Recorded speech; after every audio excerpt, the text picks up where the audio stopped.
Le circuit de Colmar-Berg accueille la 4e épreuve du TCR Benelux pour l'unique rendez-vous au Grand-Duché de Luxembourg.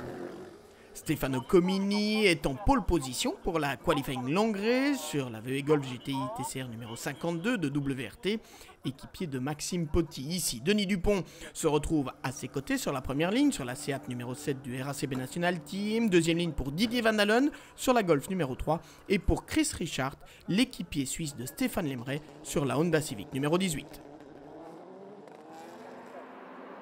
Stefano Comini prend un envol parfait, mais ce n'est pas le cas du tout de Denis Dupont, qui est enfermé dans le peloton et qui part à la faute dès le premier passage par la chicane.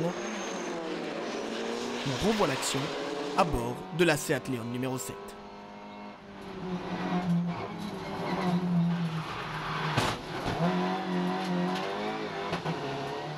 Dès les premiers tours, Stefano Comini s'échappe et il emmène dans sa roue son compatriote Chris Richard. En difficulté avec une crevaison lente, Didier Van Dalen tente de résister, mais c'est chaud avec derrière lui Benjamin Le Sen, Pierre-Yves Cortals, Vincent Radermaker, Mathieu Detry et Alexis Van de Poel. Tous sont groupés dans un mouchoir de poche. Les choses se compliquent pour Didier Van Dalen, qui doit un peu forcer et finit par tirer tout droit au freinage de l'Omega. Le pilote de la VW Golf GTI TCR numéro 3 qui plonge dans le classement, c'est Benjamin Le Sen qui a récupéré la 3e place. Mais pas pour très longtemps. Le jeune pilote du Boutson Gignon Racing perd de la puissance et il voit même son moteur s'enflammer au bout de la ligne droite.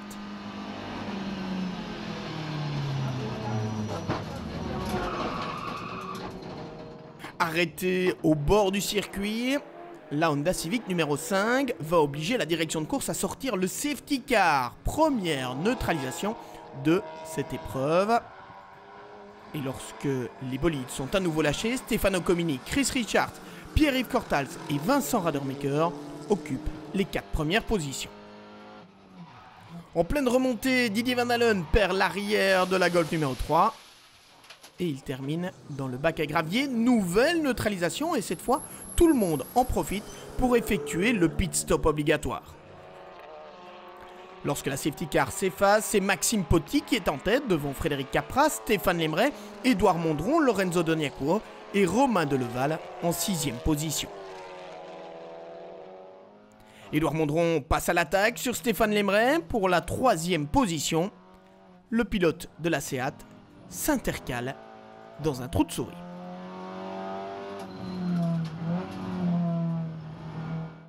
C'est un groupe de 5 qui s'échappe en tête avec Maxime Potty, Fred Capras, Édouard Mondron, Stéphane Lemray et Lorenzo Doniacourt. Mais le pilote de la VW Golf GTI numéro 20 part à la faute au premier virage.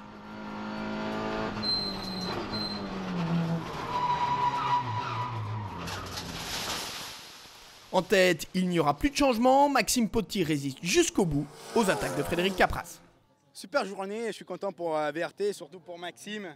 Il a fait une super course.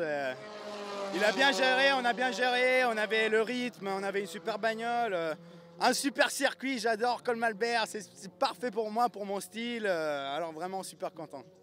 Maxime, la montée en puissance se confirme. 2e de la qualifying long race à Zolder, vainqueur cette fois, bravo. Oui, c'est bien. Je suis très content d'avoir gagné la victoire avec Stefano. Donc j'ai fait un gain de progression sur ces 4 courses et je trouve ça chouette.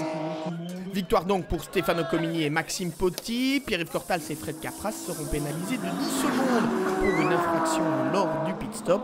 Et c'est finalement les frères Mondron, Guillaume et Édouard qui terminent 2e devant Chris Richard et Stéphane Lemray. Alexis Van de Poel et Romain Deleval 4e, Steve Van Bellingen et David Dermont complètent le top 5 de cette qualifying long race ici à Colmar-Berg.